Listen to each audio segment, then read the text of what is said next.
रस्त्यावर उभी राहिली ना आतमध्ये येऊन बसायला दुकानापुढची मंडळी आतमध्ये या बसायला जागा आहे काही इथे बसले चालेल तू नोटा मागची येऊन इथे बसते विनंती आहे उभा राहण्यापेक्षा आपण धर्ममंडपामध्ये या सरकार मंडळ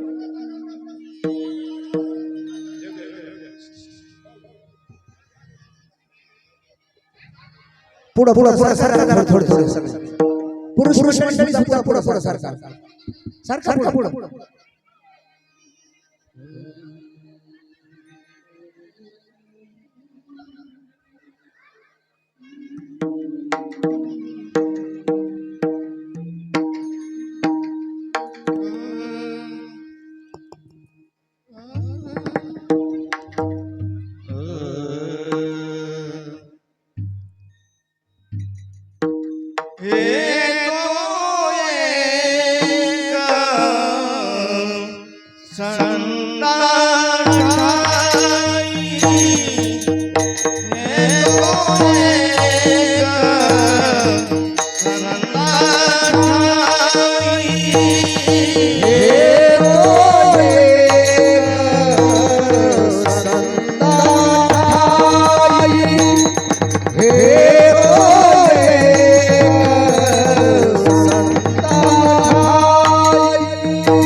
संता ठाई हे तो एक संता ठाई लाभ पाई उत्तम म्हणविता त्यांचे दास पुढे आसुरेना कृपादान केले संती कृपादान केले संती कल्पांती ही सरेना म्हणविता त्यांचे दास पुढे आसुरेना तुका म्हणे संत सेवा तुका म्हणे संत सेवा हेच देवा उत्तम म्हणविता त्यांचे दास पुढे आसुरेना भजन करा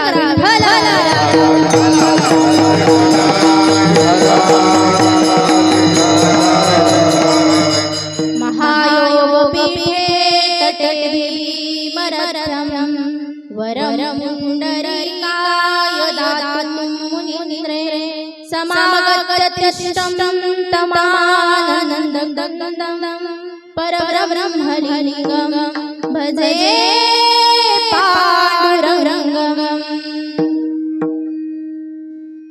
पाण्डुरङ्गा करो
तत्त्वमस्यादिलक्ष्यम् एकं नित्यं जन्मजन्मजनं सर्वगी साक्षीभूतं भावातीतं त्रिगुणरहितं सद्गुरुं नमामि जयंतीया स्मरण होय सकलविद्यांचे अधिकरण ते जीवन सुचरण श्री सद्गुरु चैतन्य नमस्कार हे तो एक संता ठाई हे तो एक संता ठाई लाभ पाई उत्तम म्हणविता त्याचा दास पुढे आसुरेना कृपादान केले संती कृपादान केले संती कल्पांती ही सरे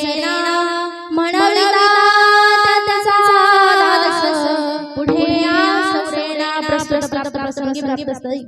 कीर्तन रूपी सेवेकरता निवडलेला अभंग यचयावत भूतलावर जन्माला आलेल्या जडजीवांचा उद्धार करण्याकरता अवतार घेतलेले संत, देहूगावचे सुप्रसिद्ध साधू, पंचमवेद निर्माते, देवमान्य संत, संतमान्य संत आणि जगतमान्य संत असा ज्यांचा भक्ती क्षेत्रातला आणि परमार्थ क्षेत्रातला अनुभव नवे नवे अनुभूती आहे असे जगद्गुरु श्रीमंत श्री तुकोबराय आणि तुकोबरायांचा हा 4 चरणाचा उत्कृष्ट असा संत पर प्रकरणातील अभंग आज सेवेकरता निवडलेला आहे. विठ्ठल विठ्ठल.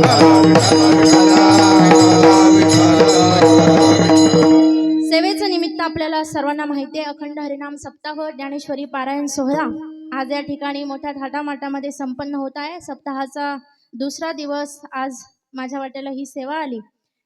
वैकुंठवासी गुरुवर्य हरिभक्त पारायण बन्सी महाराज तांबे, श्री समर्थ सद्गुरू किसनगिरी बाबा यांच्या कृपा आशीर्वादानं, तसेच हरिभक्त पारायण परमपूज्य आदरणीय भास्करगिरीजी महाराज, हरिभक्त पारायण आदरणीय देवीदासजी महाराज म्हस्के शास्त्री यांच्या अधिपत्याखाली हा सुंदर असा हरिनाम सप्ताह या ठिकाणी पार पडत आहे. स्वामीजींची सदिच्छा भेटही या ठिकाणी झालेली आहे. पहिल्या दिवशीचं नामपर प्रकरणातील कीर्तनही झालेलं आहे आणि ही दुसऱ्या दिवसाची सेवा माझ्या वाट्याला आली. खरं तर ते पॉम्पलेट पाहण्याचं काही आवश्यकता नव्हती. आमच्या काकांचंच गाव आहे, सर्व माहिती आहे. अगोदरही तुमचा आणि माझा परिचय आहेच. सर्वांना विनंती आहे, जे मागे बसले तुम्ही बसलेलेच आहात कीर्तनात, पण तुम्ही इकडे समोर येऊन बसा उजेडात. कसं आहे, इकडं मागं बसलं म्हणजे शिस्त नाही, इथं बसलं म्हणजे शिस्तीत बसावं लागतं. म्हणून कदाचित काही लोक टाळत असतील. विनंती आहे माझी, तुम्ही इकडे बसा. आणि विनंती करण्याचं कारण काय आहे, आज इतकी परिस्थिती बिकट झाली आहे. फक्त हा कीर्तनाचा धर्ममंडप जर सोडला, सुज्ञ श्रोते हो ऐका, जर हा कीर्तनाचा धर्ममंडप जर सोडला तर कुठेही चांगलं ऐकण्यासाठी व्यासपीठ आज समाजात उपलब्धच नाही आहे. काही म्हणा तुम्ही माझ्याकडे प्रश्न घेऊन या, प्रश्न आणा, याच्याविषयी काही उलट विचारा, पण तरी हेच सत्य आहे की कीर्तन कथा हे सोडलं तर आज धर्माचं शिक्षण देणारं किंवा चांगलं नीतिमत्तेचं शिक्षण देणारं कुठलंही व्यासपीठ अवेलेबल नाही आहे. पहा, कुठेही जा तुम्ही, फक्त धांगाड धिंगा चालू आहे, नुसता नंगानाक चालू आहे. मोबाईल घ्या, टीव्ही घ्या, अनेक सोयी सुविधा, अनेक ऍप्लिकेशन्स घ्या, साधनं घ्या. आज आमची पिढी महाराज स्क्रोल करण्यात चालली आहे. फक्त मोबाईल हातात, पुढे पुढे, याला रील्स म्हणतात. रील्स माहिती का बाबा तुम्हाला? रील्स रिअल काही नाही, फक्त रील्स आहे. स्क्रोल करण्यात हा जमाना, ही पिढी चालली आहे. स्वामीजींनी सुद्धा, आदरणीय हरिभक्त पारायण परमपूज्य गुरुवर्य देवगडचे उत्तराधिकारी महंत स्वामीजी, कदाचित इथं भेटी दरम्यान सांगितलं की नाही मला माहीत नाही, पण प्रत्येक भेटी दरम्यान, प्रत्येक नेवासा तालुक्यात तरी स्वामीजींचं हेच सांगणं आहे की या धर्ममंडपामधून जे ऐकायला श्रोते बसले, जे तरुण मुलं बसले, तरुण मुली बसल्यात, त्यांच्यापर्यंत हे संत विचारांची शिकवण जाणे गरजेचे आहे. आणि ते आज काळाची गरज आहे.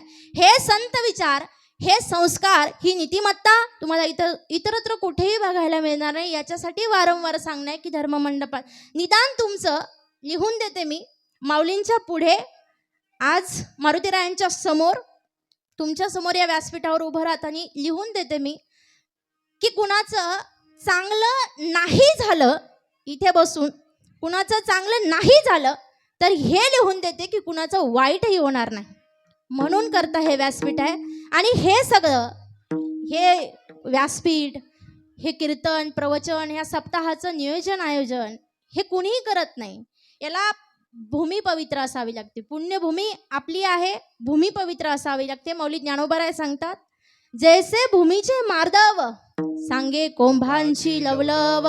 एकतर भूमी पवित्र असावी लागते, एकतर देश पवित्र असावा लागतो, एकतर काल पवित्र असावा लागतो, नाहीतर एकतर ते कुळ पवित्र असावं लागतं. पवित्र ते कुळ पावन तो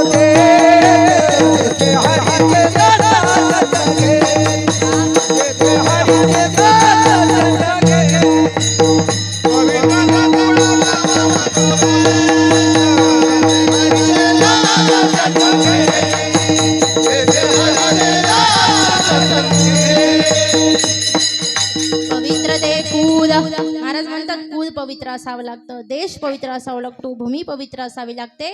तेव्हा सात्विक अंतकरणाची लोक एकत्र येऊन सप्ताह करू शकतात. मला विशेष वाटतं या चिचबन गावाचं, छोटं गाव आहे तरी सुद्धा 7 दिवसांचा सप्ताह फार उत्साहामध्ये तुम्ही संपन्न करता. माहित नाही मला कसं नियोजन करता, आपण किती दानधर्म करता, किती आपली उत्सुकता आहे सप्ताहाच्या होण्याच्या पोटी माहित नाही, पण होतोय हे फार महत्वाचं आहे. अनेक मोठी मोठी गाव आहेत इतर कार्यक्रम ठेवतात, लांबचं कशाला सांगू. आमच्याच गावात पाटलीनबाई येऊन गेल्या, गावाशेजारच्या गावात पाटलीनबाई येऊन गेल्या. भावना महत्वाची आहे, हे होणं इतकं सोपं काम नाही आहे. 4 शब्द संस्कारांचे पडतायत याचा अर्थ माऊलींची आपल्यावर कृपा आहे आणि म्हणून त्या कृपेपायी आपण सर्वजण या ठिकाणी कीर्तनाकरता उपस्थित आहात. विठ्ठल विठ्ठल.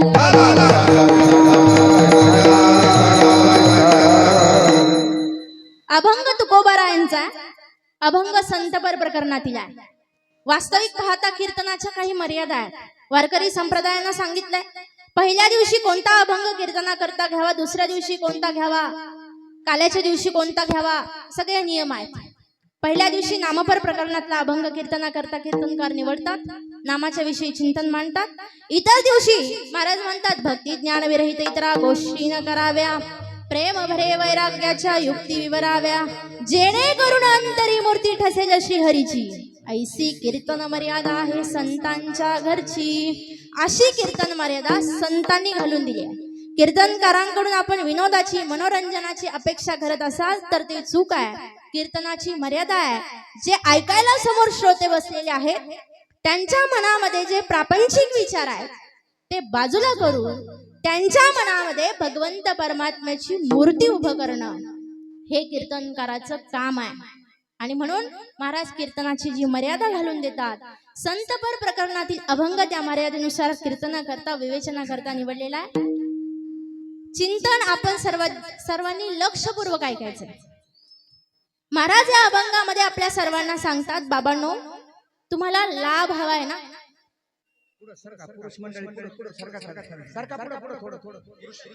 पुरुष मंडळी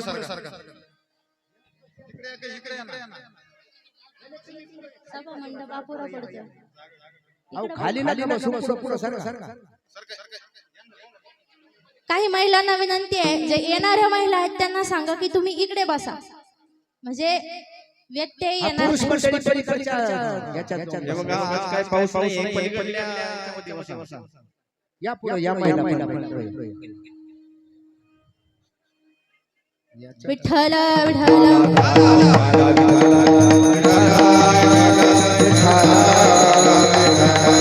बसा बसा.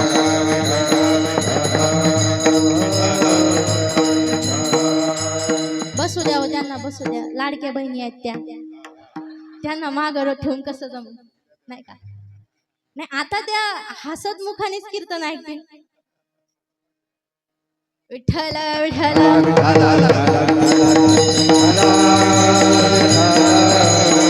नाही राहिलंय काय, बसही आम्हाला शासनाने अर्ध तिकीट करून दिली, लाडकी बहीणही केलाय. आता तुमचा पत्ता जवळजवळ आता तुम्हीच म्हणताय बुवा. विठ्ठल विठ्ठल. विनोदाचा भाग सोडा. तुकोबारा या अभंगामध्ये सांगतात, बाबांनो इथं तुम्ही आलात कशा करता, लाभा करता. कोण असा व्यक्ती आहे की ज्याला जीवनामध्ये लाभ नकोय, ज्याला जीवनामध्ये काहीतरी नफा नकोय. लाभ याने नफा, प्रॉफिट. आजकाल व्यवहारामध्ये हे शब्द सर्रास वापरले जातात. नफा, लाभ, प्रॉफिट, फायदा. फायद्याशिवाय, नफ्याशिवाय, लाभाशिवाय तुम्ही आम्ही महाराज व्यवहारातली गोष्ट करत नाही. मग हा तर परमार्थ अध्यात्म आहे. बोला बोला या धर्ममंडपामध्ये इथे बसलेल्या पैकी असा कोण माणूस आहे की ज्याला जीवनात लाभ नकोय, ज्याला लाभाची अपेक्षा नाहीये. असा शोधूनही सापडणार नाही. लाभा करता तुम्ही आम्ही काय काय नाही करत. आता हे महाराज पखवाज वाजवतात. कशा करता, बोला बोला. तुम्ही इथं आलात कशा करता, काहीतरी ऐकायला मिळेल. नाही ऐकलं शेवटी आलो, काहीतरी लाभ तरी मिळेल. आलात की नाही, बरोबर की नाही. लाभा करता तुमचं माझं जीवन आहे. महाराज पखवाज वाजवतात. कशा करता, बोला बोला. नाही तुम्ही बोलायचं मी बोलायचं ते कीर्तन. कशा करता वाजवता, हे गाणारे गातात, भजन करतात. कशा करता गातात? बोला बोला. हे हार्मोनियमवर साथ देतात, इतकी सुंदर पेटी वाजवतात, साथ करतात. कशा करता करतात? बोला बोला. हे टाळकरी मंडळी इथे उभे आहे, विनेकरी बाबा उभे आहेत. कशा करता? बोला ना. लाभा करता. मी आज तुमच्या समोर या व्यासपीठावर बोलते. कशा करता? म्हणा पाकिटा करता. आमचा लाभ तुम्हाला दिसतो, तुम्ही लाभा करता काय काय कर नाही. आपल्यावर घेतलं ना महाराज, खालच्यानं फार बरं वाटतं. नाही बरं, यांचं चालू आहे. आम्ही लाभा करता करतो. या मृत्यू लोकामध्ये आलेला प्रत्येक जीव महाराज म्हणतात, मृत्यू लोकातला फक्त कीर्तनकार प्रवचनकार नाही, नवे या मृत्यू लोकातला प्रत्येक जीव लाभा करता इथं जीवन जगतोय. एक एक पाऊल पुढे टाकतोय. मला काहीतरी नफा प्राप्त व्हावा, मला काहीतरी मिळावं, या आशेनं जीवाचा प्रवास सुरू आहे. लाभा करता लोक काय काय करतात? खराब कांदेवरती घालतात, चांगले वरती घालतात, खराब मध्ये घालतात, वरून हमालाला पैसे देतात, मधून कोणी फोडायला सांगू? तुम्हाला चांगलं माहिती आहे. लाभा करता काय करतात? कपाशी केली, पाणी ओतलं आणि मग कापूस विकला. काय करतात? दूध जर्सी गाया लोक पाळतात. आता आम्ही ते उमर केंद्र राहुरी त्या साईडला जातो ना कीर्तना करता, ज्या घरी पावं त्या घरी जर्सी गाया आहेत. कशा करता? लाभ नफ्या करता, दुधा करता. एक गावरान गाय पाळायची म्हटली तर लोकांच्या जीवावर येतं. गोमाता एक गावरान गाय प्रत्येकाच्या दारात असावी असं म्हटलं तर ते लोक ऐकत नाही, जर्सी गाया पाळतात. कशा करता? पाणी टाकून दूध विकतात. कशा करता? आणखीन काय काय मिक्सिंगचे प्रकार आहे मला ज्ञात नाही, पण हे जग लाभावर चाललंय हेच मला सांगायचंय. मी सांगत नाही. ज्ञानियांचे राजे आणि योग्यांची माऊली महावैष्णव ज्ञानोबाराय बोलतात, तुलसीची या झाडा दुरोणी न घापे शिंतोडा, आणि तो द्राक्षाची या बुडा दुधाची लावी. महाराज म्हणतात, ज्याने द्राक्षाचा मळा केलाय तो माणूस घरातल्या तुळशी वृंदावनाला दुरून कधी शिंतोडा सुद्धा मारत नाही. कधी पाणी घालायचा विचार सोडून द्या, शिंतोडा सुद्धा टाकत नाही. त्या माणसाला जेव्हा कळालं की द्राक्षाला यंदा फार चांगला भाव आहे, आपल्या इकडे द्राक्ष नाही करत, नाशिक त्या भागात जास्त द्राक्षांची मळे आहेत, पण माऊली उदाहरण देत आहे. आपल्याकरता ही उदाहरण दिली ना. आपण कपाशी करतो, कांदे करतो, ही नगदी पिकं आहेत. ही आधी, यापूर्वी बाबा तुम्ही होते, यापूर्वी ही पिकं भारतात होती. ज्वारी, बाजरी, कडधान्य ही पिकं इथं पिकत होती. जेव्हा इंग्रज आले आणि इंग्रजांनी रेल्वे सुरू केली, इथला माल, इथला नफा, प्राप्त झालेला पैसा इंग्लंडमध्ये घेऊन जाण्याकरता नगदी पिकं आणली. तंबाखूचं पीक आणलं, कापसाचं पीक आणलं, कपाशी आणली, ऊस, इथं कारखानदारी निर्माण झाली, क्षेत्र, हे सगळी त्यांची कृपा आहे. नाही तर आपण बाजरी, गहू, कडधान्य याच्या व्यतिरिक्त काय पिकत होतं सांगा ना. आता माझं तितका अनुभव नाही, मी काय ते पाहिलं नाही, पण बाबांनी यांनी नक्कीच पाहिलं असेल. पूर्वी धान्यांची रास घरामध्ये असायची, आणि ज्याच्या घरात जेवढी धान्यांची रास तो माणूस सगळ्यात श्रीमंत, गावातला सगळ्यात श्रीमंत माणूस समजला जायचा. आता तशी परिस्थिती राहिली नाही, पण माऊली ज्ञानोबारांनी उदाहरण दिले द्राक्षाचं. माऊली म्हणतात, तुळशीच्या झाडाला पाणी घालण्याचे अनेक फायदे आहेत. आता तितके सांगण्याकरता माझ्याकडे वेळ नाही. परत जर पुढच्या वर्षी बोलवलं तर तुलसी महात्म्य नक्की सांगेल, पण तत्पूर्वी एवढा आहे का, माऊली सांगतात, तुळशीच्या झाडाला शिंतोडा घालत नसलेला माणूस, त्याला कळतं द्राक्षाला चांगला भाव आहे, आणि द्राक्षाला जर दूध ओतलं तर माल चांगला निघतो बुवा. असं जेव्हा कळतं, माऊली म्हणतात, समजायचा उशीर. दुधाची कॅन नेऊन त्या द्राक्षाच्या झाडाजवळ ओततो. कशा करता? बोला बोला, तुम्ही विसरू नका बरं का. लाभाचं चालू आहे. मग लाभ जीवनात प्रत्येकाला जर हवा आहे, कशाचे प्रवासी आहोत? सुखाचे. सुख लाभ व्हावा, मिळावं, आशा संपावी, आस संपावी. Now am satisfied. आता जीवनात काहीच करणं उरलं नाही, ही समाधानाची अवस्था याच देही आणि याची डोळा निर्माण व्हावी, म्हणून तुमचं आमचं जीवन चाललंय. पण कधी भेटतो विसावा सांगा ना, कधी भेटतो? कालच एक आजी म्हणली, ताई तुमचं बरं आहे, आम्हाला मेल्याशिवाय काह्याचा विसावा. कधी भेटतो विसावा. पण तुकोबाराय सांगतात मरण माझे मरून गेले. ही अवस्था प्राप्त होण्याकरता महाराज म्हणतात त्या संतांची कृपा तुम्हाला आवश्यक आहे. ऐका, एकतर जीवन जगत असताना तुम्हाला मला कृपेची आवश्यकता आहे. मग 3 लोकांच्या कृपा जर तुमच्या आमच्या जीवनावर असेल तर तुमचं आमचं जीवन यशस्वी झालं म्हणून समजा. ऐका त्या कृपा कोणत्या. पहिली कृपा सांगतात जन्मदात्या आईवडिलांची. जर आईवडिलांची तुमच्या आमच्यावर कृपा असेल जीवनात तुम्ही यशस्वी झाले म्हणून समजा. दुसरी कृपा संतांची आणि तिसरी कृपा डायरेक्ट देवाची, भगवंताची. 3 पैकी एक जरी कृपा तुमच्या माझ्या जीवनात असेल ना तर तुमचं आमचं जीवन सार्थक झालं म्हणून समजा.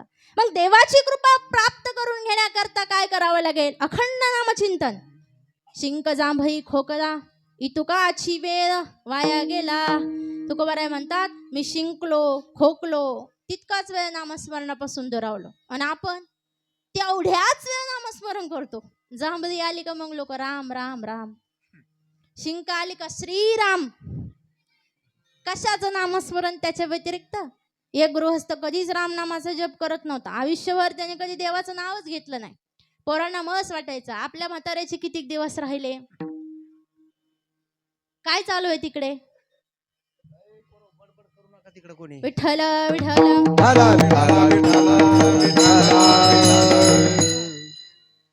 पोरांनी विचार केला आपल्या बापानं कधी आयुष्यभर कोणाचं चांगलं होऊन दिलं नाही. त्याने नेहमी जमलेल्या सोयरिकी मोडवल्या, लोकांचे बांध कोरले. ते म्हाताऱ्याचं सांगते बरं का मी, इथलं कोणाचं सांगत नाही. कधीच कोणाचं चांगलं होऊन दिलं नाही. कधी कोणाची जमलेली सोयरीक मोडिली. कधी रामनामाचा उच्चार नाही, कधी सप्ताहात नाही, कधी पंक्तीला नाही, कधी दान धर्म नाही, कधी सप्त्याची वर्गणी नाही, काही नाही. आयुष्यभर त्याने असंच केलं. शेवटी आपल्या बापाला जातानी कवयना देवाचं नामस्मरण करता यावं. जातानी कवयना बापानं देवाचं नाव घ्यावं, राम राम म्हणावं. पोरांना वाटायचं. पण म्हातारं काय नामस्मरण करत नव्हतं. शेवटी अशी अवस्था झाली. ही वाचा गेली महाराज. मृत्यूच्याही काय अवस्था आहे. माणसाचा मृत्यू नेमकं कसा होतो, काय होतो, नेमकं काय जातं म्हणजे काय जातं. भागवतात फार सुंदर मृत्यूविषयी विवेचन आलेलं आहे. भागवतकारांनी फार सुंदर विषय मांडलेला आहे. ज्यानं भागवत वाचलं त्याला समजायचं वैराग्यच प्राप्त झालं. राधाराणीची कृपा झाली, कृष्ण कन्हैयाची कृपा झाली, समजायचं आता आपलं जीवन सफल झालं. नुसता राधा नावाचा जप जरी केला तरी भक्तीची अखंड धारा हृदयातून व्हायला लागते. ती राधाराणी कृपा करते, कृष्ण कन्हैया कृपा करतो. भागवतकार लांबलं तर आता फार लांबेल. भागवतकार सांगतात मृत्यूच्या विषयी. काय जातं या शरीरातून मृत्यू होतो म्हणजे नेमकं. अगोदर माणसाचे अवयव क्षीण होतात. त्याच्या काय आता जाऊ द्या सगळ्या स्टेप सांगत नाही, एकच सरळ सांगते. कंठ अवरोधित होतो. वात कप पित्त त्रिदोष उफाळून येतात. पंचप्राण व्याकुळ होतात. हा देह सोडून जाण्याकरता काही बोलायचं म्हटलं तरी बोलता येत नाही, वाचा कुंठित होते. काही सांगायचं म्हटलं तरी सांगता येत नाही. आप्त स्वजन सखे सगळे जवळ उभे आहे, काहीतरी बोलायचंय, काहीतरी सांगायचंय, पण वाचा कुंठित झाल्याने बोलता येत नाही. त्या म्हाताऱ्याची तीच अवस्था झाली. त्याला काहीतरी बोलायचं होतं पण तोंडातून शब्द फुटत नव्हते. वाके वाके एवढंच येत होतं. पोरांना वाटलं आपल्या बापानं कधीच आयुष्यभर नामस्मरण केलं नाही, पण आता आपल्या बापाला किमान देवाची आठवण आली असावी. वासुदेव केशव अशी म्हणायची इच्छा असावी आपल्या बापाची. मोठे मोठे डॉक्टर आणले, अमेरिकेला गेले, तिथून तज्ज्ञांचा सल्ला घेतला. मोठे तज्ज्ञ डॉक्टर बोलवले, सांगितलं कितीही कोटीची आमची एवढी बापाने कमवून ठेवलेली संपत्ती आहे, कितीही पैसे लागू द्या, काहीही लागू द्या, आम्ही द्यायला तयार आहे, पण आमच्या बापाला शेवट थोड्या वेळ की होईना ती वाचा चालू हवी, बोलता यावं, याच्याकरता काही प्रयत्न करा. सायन्स पुढे गेलाय, टेक्नॉलॉजी वाढली. काही वेळा करता डॉक्टरांनी त्याचं ऑपरेशन करून, काही सर्जिकल करून, काहीतरी करून त्याला बोलायला भाग पडलं. त्या म्हाताऱ्याला बोलता यायला लागलं आणि बोलता यायला लागल्यावर त्यानं पहिली पोराला एक शिवी हसडली आणि मग सांगितलं, अरे कवाचं बोंबलतोय ते वासरू केरसुनी खातय. पण वासुदेव केशव बोलला, काही काहींचं जीवनच असं आहे, आघाव उद्योग करतील, पुढे चालतील, काहीही डोकं लावतील, पण देवाचं डोक्यात घेणार विषय विषयांचा परिपाडू. मौलिक ज्ञानोबरायांची भाषा आहे. विषय विषयांचा परिपाडू गोड परमार्थू लागे कडू. कडू विषय तो गोडू जीवासी जाहला. तो कडू विषय गोड करून सेवन करणारी लोक आहेत. म्हणून महाराज सांगतात या विषयांमध्ये तुम्हाला तर सुख भेटणार नाही, इथे तर तुम्हाला लाभ मिळणार नाही. मग खरा लाभ कुठे आहे? अभंगाचं पहिलं चरण.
हे तो एक संता ठाई. तो लाभ कुठे आहे?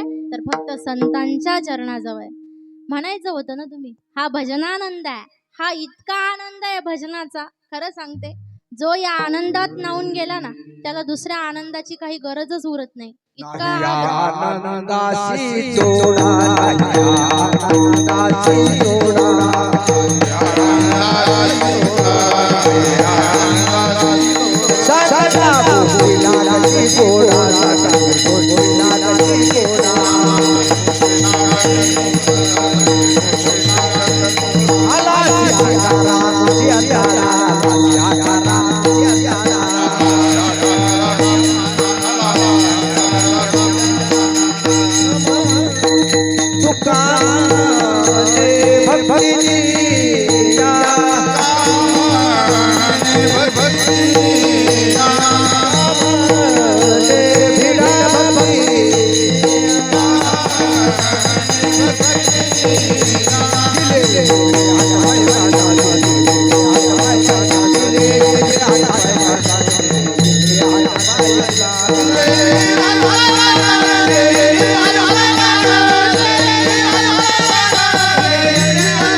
या